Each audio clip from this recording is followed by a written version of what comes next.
Hi, I'm Ed, and here you see I'm in outer space, and we're going to talk about To Life! Exclamation point. So To Life is the new brand for the medical TV series that Mark Colo inspired me to produce with him as That was co-host. all you, Ed. That was your brilliance in doing Yeah, that. but people wouldn't listen to me. They wanted to see how you are performing. And then you introduced me to Larry Linton, who's in Canada, originally from South Africa, an attorney, very successful. And also, he's using his affliction with Parkinson's to be a marathoner and play the drums using that beat, the rhythm, and something else. You just started a new business, right?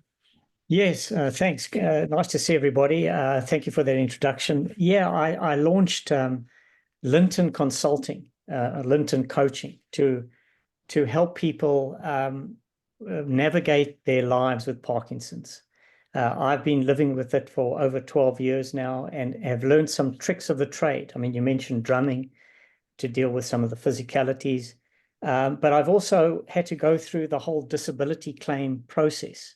And that's a nightmare. So not only are you dealing with, the symptoms of Parkinson's, when you are diagnosed mid-career, it opens up a whole nother can of worms, so to speak. And I'm there to assist and help people thrive with Parkinson's, essentially. That sounds like a book.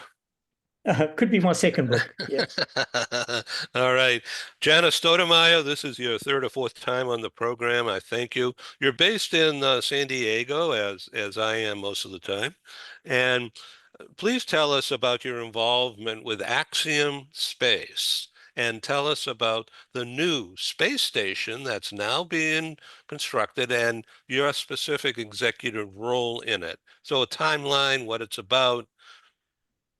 Absolutely. Well, first, thanks for the invitation and the introduction, and I'm pleased to be here with everyone.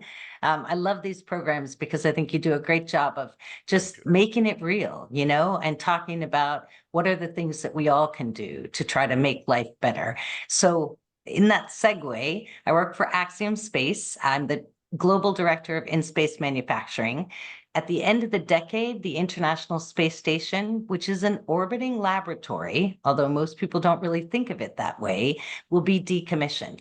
And Axiom is building the successor to the International Space Station, attaching a first module in 2026, and then building out and becoming a free flyer.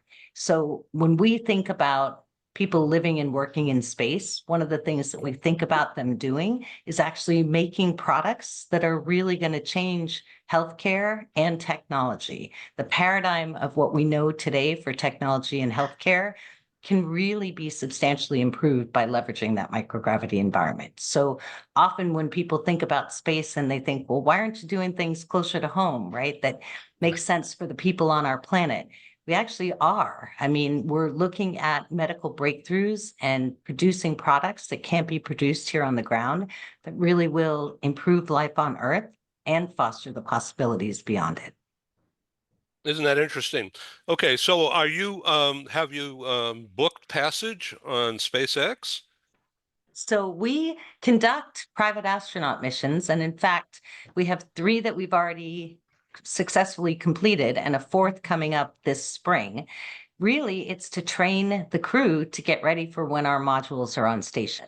So unlike some of the other groups that you see that are going to space that just cross the Kármán line or maybe go up in orbit for a little bit, Axiom is the only one that has conducted missions to the International Space Station that last for about 2 weeks. And we're going to be expanding those to 30, 60, 90, 180-day missions. But it's a way for us to put all of our systems in place, mission control, splashdown, crew recovery, everything that we're going to need when we have our station up there. It's a way for us to train. It's also a way for us to invite countries that don't necessarily have space agencies to be a part of the commercial space economy. So we've got agreements with several international partners who don't have really access to space, but through commercial providers like Axiom, they now can be a part of that community. Okay, before we go on, Larry and Ken, please feel free, and Jenna, you feel free to use the chat thing to communicate, exchange emails, addresses, because that's the ROI going forward, is the relationship building that I've been blessed to be able to do this. Jenna, so your Axiom people are in Houston Space Center, is that right?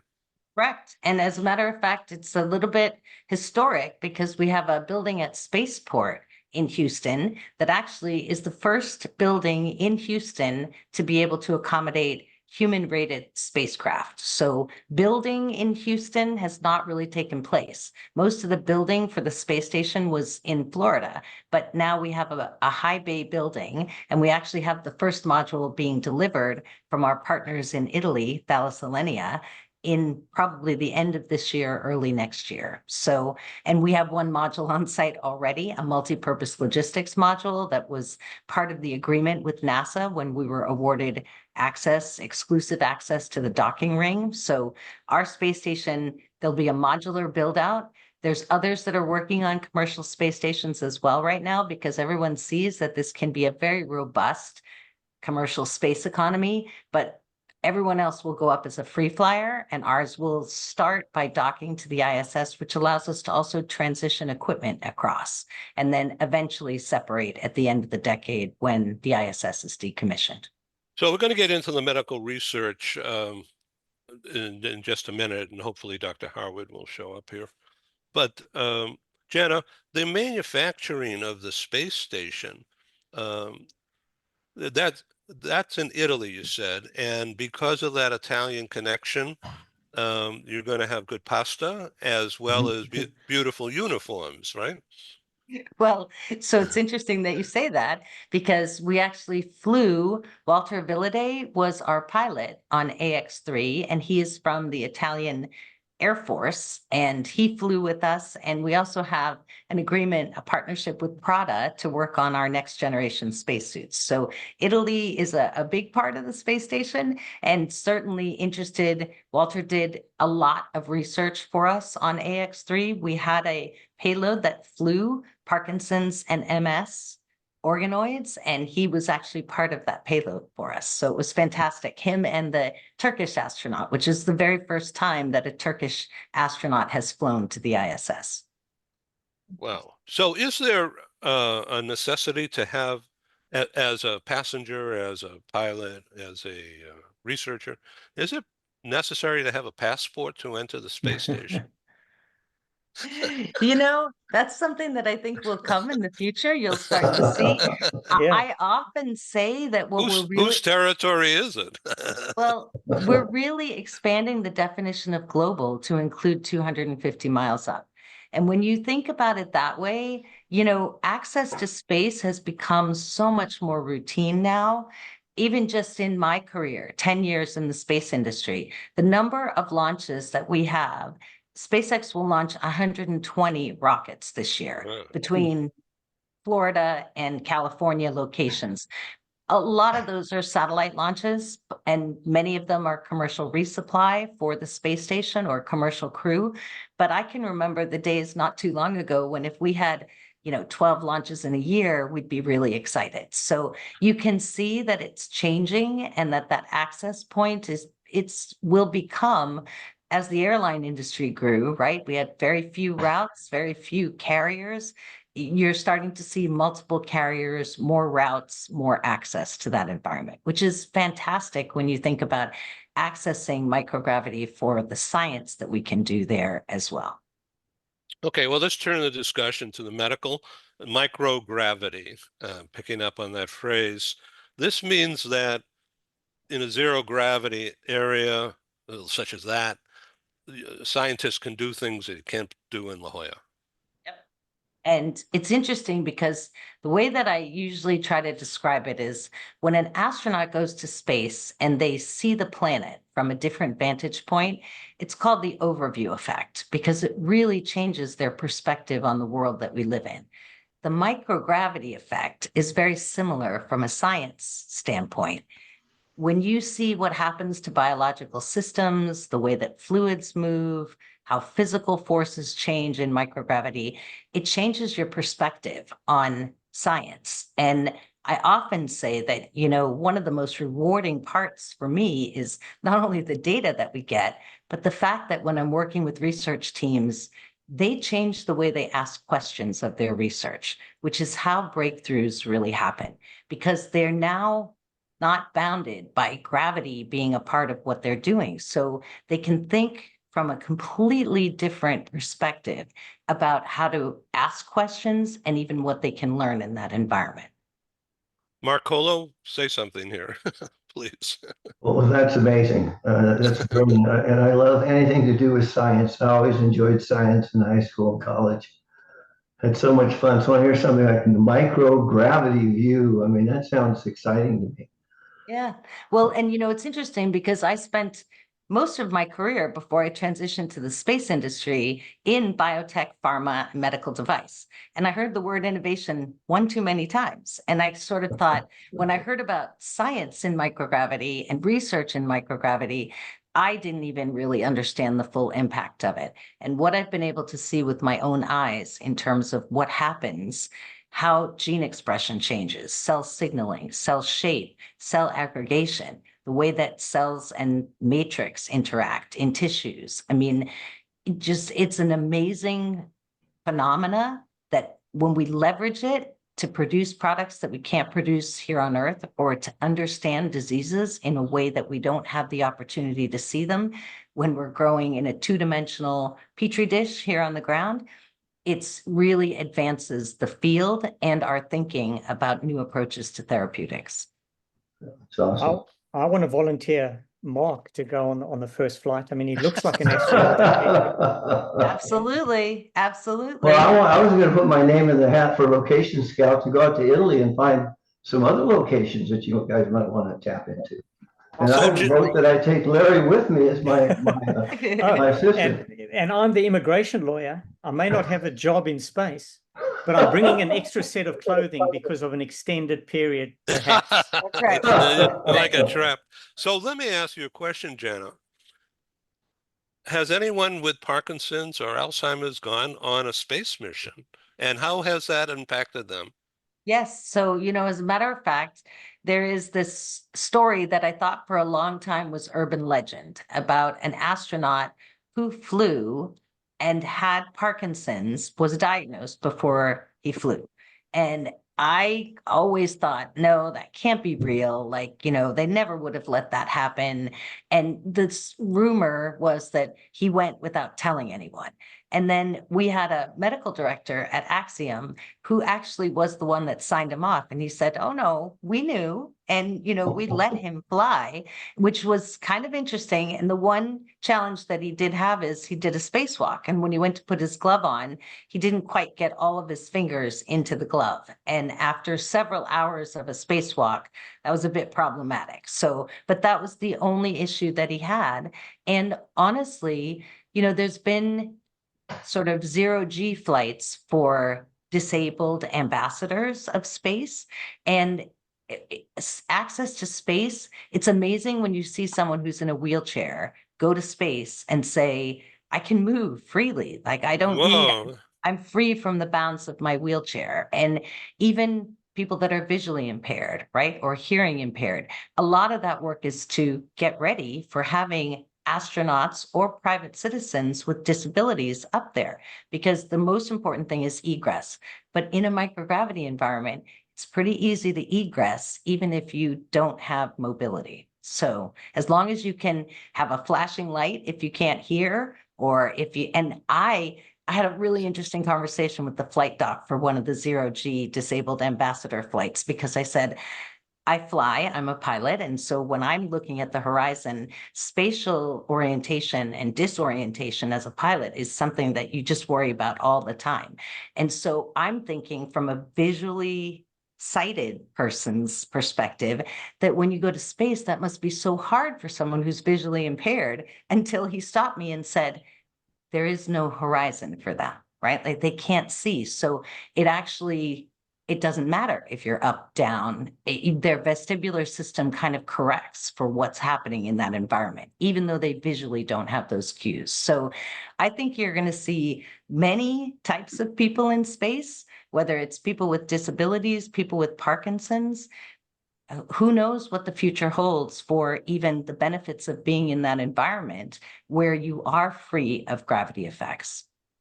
Well, I'd like to keep my name on the list, Jana, on your end, and Absolutely. Larry as well as a strong backup, because we're pretty passionate about the subject. Yep. And, Well, and Parkinson's is so complex. The more you learn about it, the more complex it becomes.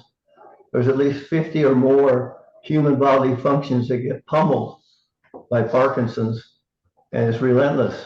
I mean, it's just relentless. So your health, your quality of life, as time goes on, just gets a little worse, a little worse.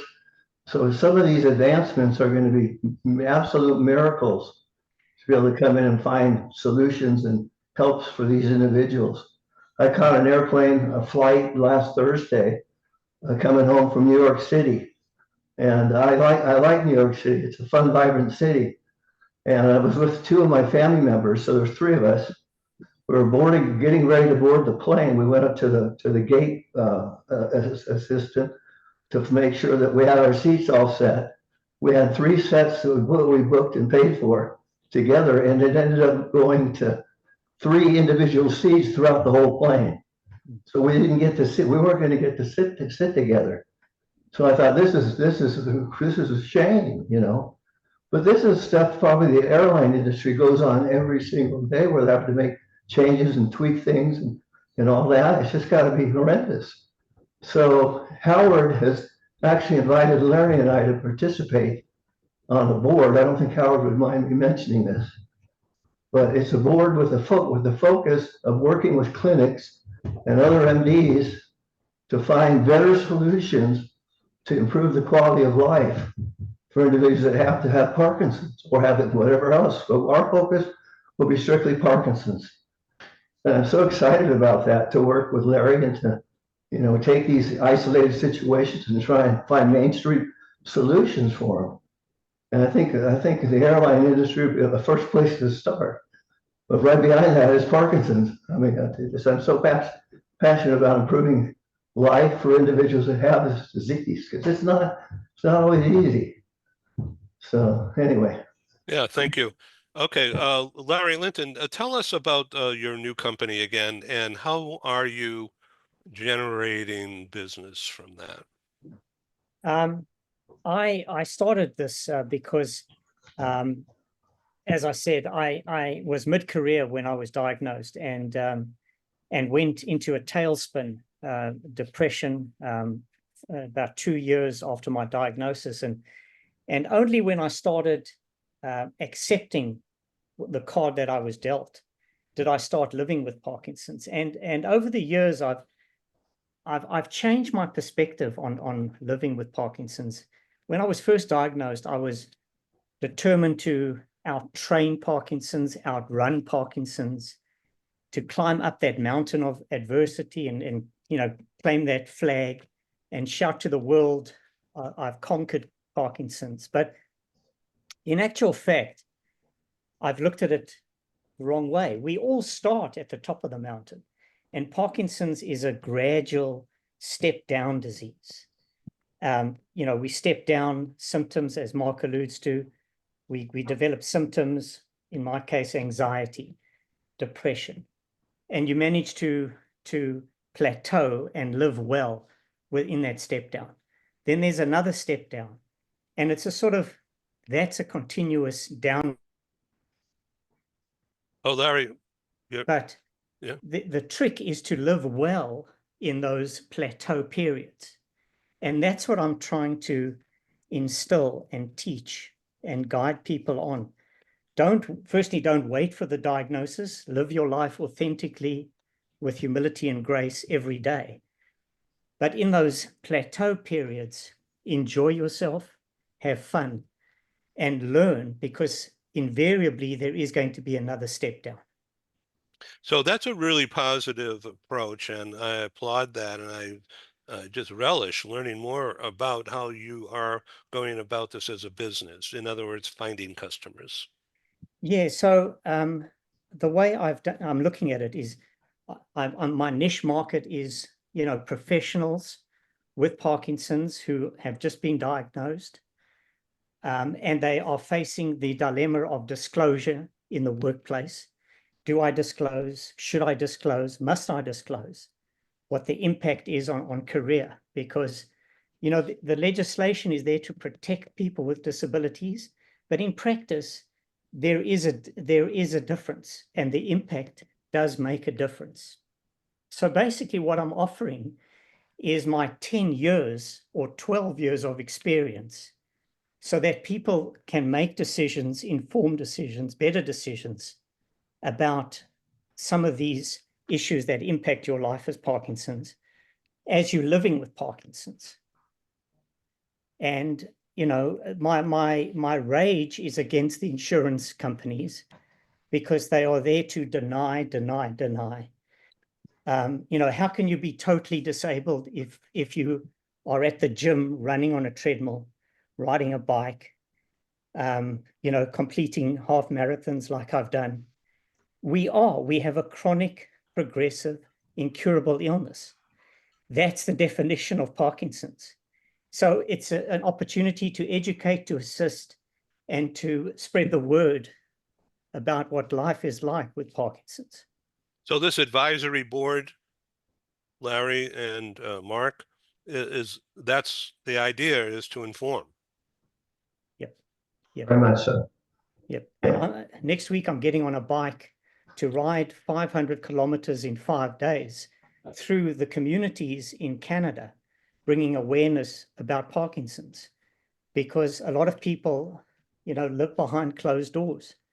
But in fact, we've got to be out there shining a light on Parkinson's, getting people out and to exercise and to move and to live positively as long as they can. Let me ask you, have you contacted the local TV station managers along your route because they'll send a camera crew? Yes, I mean, there is. We've got 2 teams riding east and west, meeting up in Collingwood, Ontario, and then riding into Ottawa. And throughout it, it's a grassroots relay with local community support. And as we get nearer to the bigger centers, there is interest is building. And I'm looking forward to joining the team in Yeah. a week's time. Dr. Ken Lloyd, tell us your take on what you've heard so far. I'm dazzled. I am in awe. I have so much respect for all of you. I mean, I listened to Larry and Mark's comments about helping those who are dealing with Parkinson's. And Larry, your philosophy, your actions are truly going to help people dealing with this going forward. And I listened to Jana, and taking a whole new step in medical care. It's taking everything that we've taken as givens, and they're all gone. No more givens. The impact of gravity, which we all have lived with, everything starts anew. It's like hitting a giant restart button, and literally, as well as figuratively, in another world. And obviously the overlap is as medical research continues in space, it wouldn't surprise me to see help for all these chronic diseases because our thinking and actions have been earthbound. And yet here now, we're going to be able to look at it in such a different way. What all of you are doing is absolutely so laudable and so remarkable. I'm just totally struck by it. And just as a side note, I like the idea of Prada making spacesuits.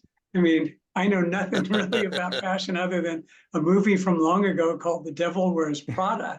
And now the new movie is The Astronaut Wears Prada. I think it's great. But what Exactly. you're doing, I really just say thank you on behalf of everyone. It's wonderful.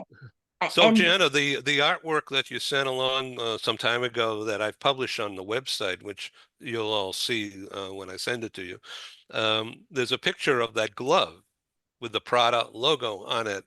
And there's some description or something describing why the glove is special, not because of the logo, but the usefulness of it.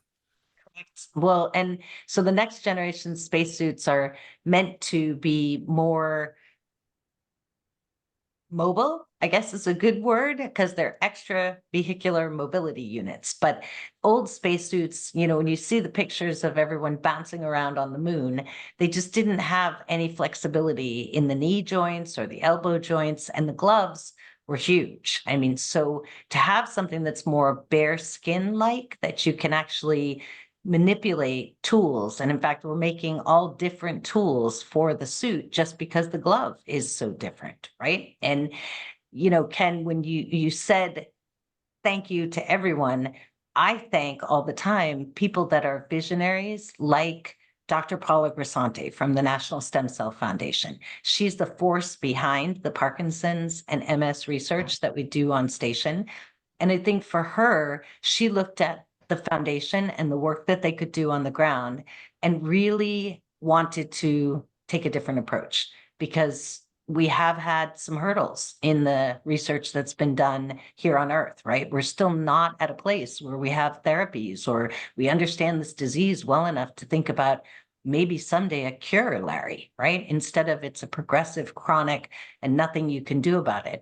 And when we first started having conversations about doing research on station, she had two teams, one on the West Coast and one on the East Coast. So the New York Stem Cell Foundation and Dr. Jean Loring, who is previously with Scripps and also started Aspen, which is now in clinical trials with a Parkinson's therapy that they're working on, which is fantastic to see. But we came together as teams and we talked about what are the common mechanisms in neurodegenerative diseases. And it was the neuroinflammation piece. And so that's what we decided to focus on, because as we build models to study neurodegenerative disease in space, we want to be able to understand where are those commonalities and where are opportunities for us to do drug challenge in an environment where we see those organoids mature in a way that they wouldn't necessarily here on the ground. So from a hope perspective, you know, I hope that patients everywhere understand that work that's being done, even in space, to take a new approach. Taking gravity out of science is not something you can do here on Earth, but it could be a step toward a breakthrough in terms of understanding and providing new therapies to patients. So the funding, I read in some of that earlier PR that the Rockefeller Foundation, I think in New York, is an investor. So they're not involved in the work with the National Stem Cell Foundation, but I know that they're doing quite a bit. And there's also the Michael J. Fox Foundation. They've flown LARC 2. They've looked at, you know, protein crystallization of that protein. We've talked about including cell lines that have that genetic mutation, right? Because there are some causal mutations in some diseases that we can look at. Others, it's a little bit less clear, like MS, that there is a gene associated with that. But as we start to understand where are those pieces in microgravity that we can look at that maybe give us a different view and a different perspective, that's how I think we're going to come to opportunities to think about new ways to treat and even diagnose diseases like Parkinson's. Mark? Jana, if you'll mail me one of those spacesuits, I'll wear it and walk all around my neighborhood touting what a wonderful tool it is and how it's going to save me all the way. And I'll write you a review on how effective I think it is. I'll do all that for free. You just got to mail me the suit. Deal. It's a deal. Well, and I'm thinking maybe we send one to Larry too, because then he can wear it on his bike. Because you can actually ride a bike, run on a treadmill, bend down, pick things up. So he could show the versatility of the suit. I'd like to know, are the sizes different in space? Because I'm noticing as I'm aging, it's sort of medium here, but large down here. I'd like it reversed. So, and it's interesting because, you know, the next generation spacesuits, like the suits that are up there right now, they're not very size friendly. They're sort of a small, medium, and large. And the way that our suit is being constructed, it's actually kind of a custom fit, but it allows you to tailor fit right in the suit. So you don't have to build a whole new suit, but we have multiple places where you can adjust length and size. And so it's extremely flexible in that regard as well. And I always love to tell this story because, you know, when people think about working in the space industry, they always think you have to be an engineer, you know, rocket scientists, right? Which that's what our teams really are the rocket scientists. But propulsion, robotics, those are the things that you think about when you think about space. For something like a spacesuit, the people that work at Axiom that actually are making the spacesuits and sewing them have all come from either theater, Cirque du Soleil, like an industry that you would never expect would touch space. But Well, that's Cirque du Soleil, they're all gymnasts. well, and the costumes need to move, right? So that kind of intricate sewing and it's precision sewing. First time I walked into our suits facility and I saw the sewing area, you know, you hear a sewing machine and you think that you hear the Come over clip here. of the needle coming up and down. Take It a was look. like it was a one at a time because it's like 1/63rd, I think, of an inch per stitch. And it's precision sewing through these multiple layers of fabric that are being configured to have that kind of flexibility in joints. So, but I don't think anyone that was in theater making costumes or Cirque du Soleil would have ever thought that their job would have led them to space. And the truth is that there's so many careers in space, not just science or space suits, but we need everyone. We need the attorneys to help us to build these new commercial markets, right? We need people that know how to put food together that's nutritious and healthy, but also taste great when you're in space because, you know, you don't taste very well because your fluid shifts to your head. So you name it, any industry that is on the ground. And when I think of the biomanufacturing industry, I want everyone who knows how to do GMP manufacturing to come and work for the space industry now. So it's a different world. Just like when after the space station was built, when it was being built, it was mostly astronauts who were pilots and engineers. Now our crew, even the NASA crew, they're scientists because they're using that laboratory that they've built. And in the future, you're going to see people going to space that have traditional careers on the ground that you would have never expected intersected with space. But it is truly, when you think about expanding the definition of global, we need to take everything that's here with us as we build those new industries in space. Fantastic. And I want to put one more plug in if I can. I don't know if you guys can see this or not, but let me turn this around. I did a TEDx talk a little over a year now, and it was fun doing one. I did it down in an auditorium in St. George, and there was 450 strangers out in the audience, and I got to get up in front of them and give a 12-minute talk about what it's like living with Parkinson's. And the theme of the whole talk was adaptability proliferates possibilities. And so you meet these head-on challenges that are big challenges, and it depends on the way you adapt to it and the way you get through it makes every difference there is in the world.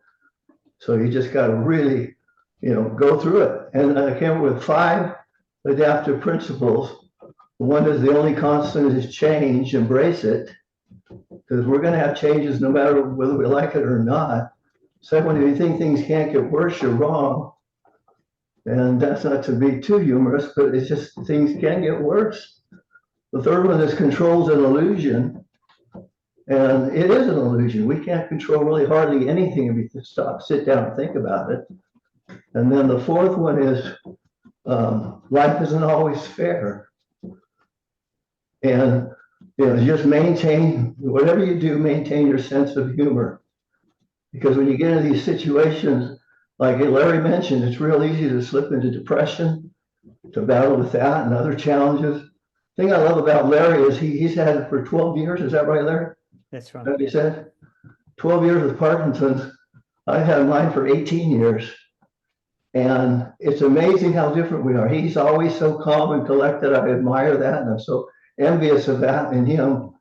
But, you know, we both have challenges we have to face and go through.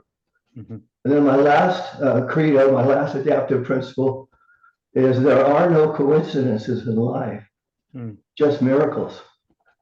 See the miracle. And we will all have challenges that we will see miracles and see higher divine hand in our lives to help us get through them. I really believe that. But those are 5 adaptive principles that if you can just, once you get that horrible, horrific diagnosis, which it's an ugly day in your life because you don't want to believe it.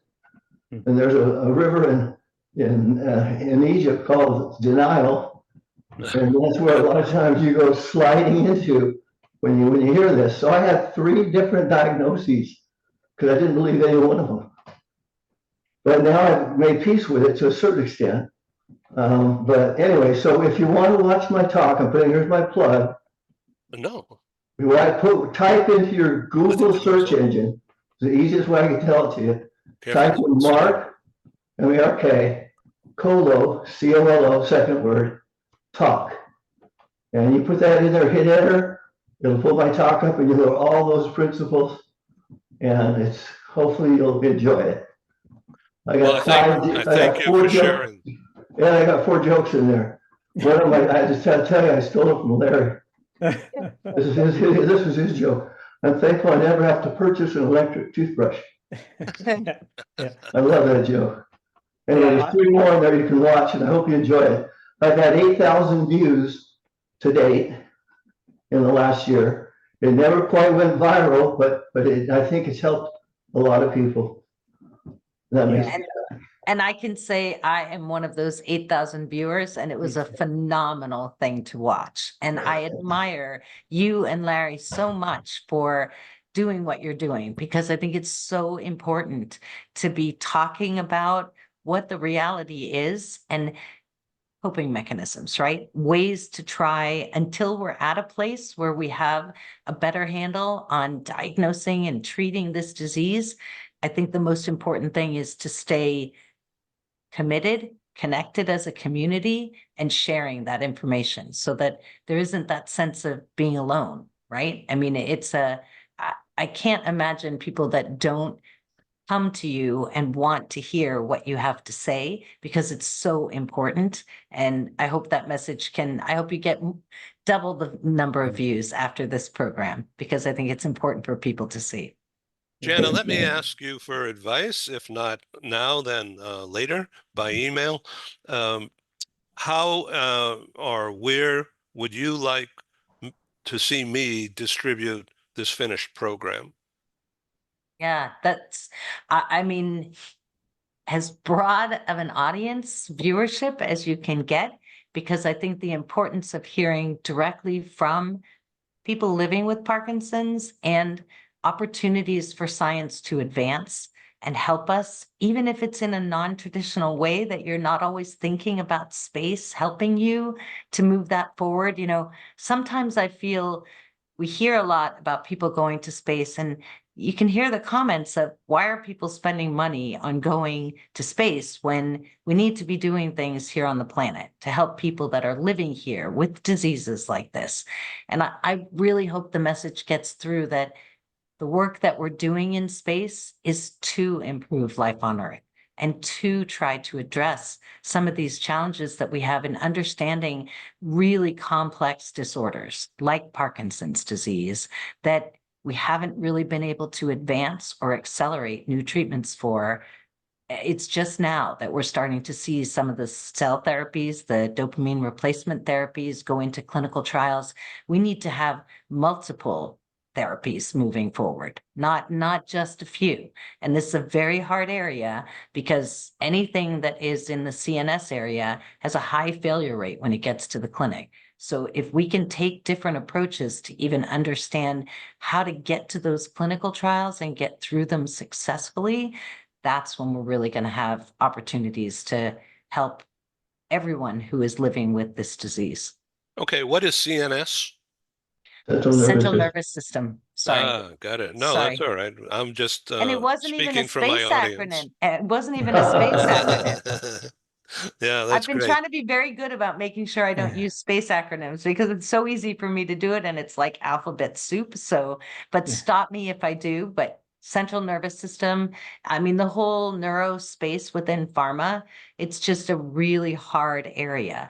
A lot of it is because we haven't had good models. And now to even have human models, I mean, what National Stem Cell Foundation flies to the International Space Station are patient-derived Parkinson's and MS organoids. So we want to look across diverse populations, right? Because there's a lot to be still defined about what this disease even looks like in different ethnicities and different parts of the population. And, who knows, with AI, we may even be able to start pulling in ways to look at that data that help to show common markers or common pathways in things that don't appear to be necessarily the same on the surface. So I think it's going to be powerful. And I think that if your programs are so important for people to hear what's happening, that mainstream anywhere you can put this, I think would be fantastic. And I promise that I will. And you know what else? We'll talk about it offline. Is I've been itching to produce a live in-person meeting in San Diego. And Jana, if your schedule allows, whenever that may be, probably in the new year, maybe not so late, I'd like to invite you to be a keynoter, and we could show Thank this you. show or show other things Yep. from the space station. That would be fantastic. Well, and our Axiom 4 private astronaut mission is scheduled for spring of 2025. So maybe something around that time frame too, we could even talk about what's happening on that mission. I think National Stem Cell Foundation may fly again on that mission, but they have 3 more missions after that they're going to be doing, which will be 30-day missions to the International Space Station. And they're expanding the model so that they can also look at diseases like Alzheimer's. So it's going to be a really exciting time to see the continued work that team is doing. It's a fantastic team. And as I say, Dr. Paula Grisanti, she's just such a visionary, and to really be supportive of this kind of work and to build the teams that she's done. They are true rocket scientists, and they certainly have a lot of space experience, and publications will be coming out very soon from those teams. So I'm happy to share those as well. Thank you very much, people, for being on this show, this special show to life. And please come back again.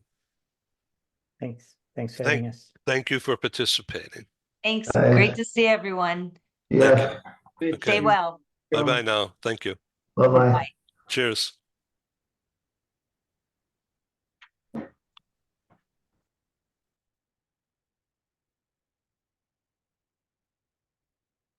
Okay, we're done.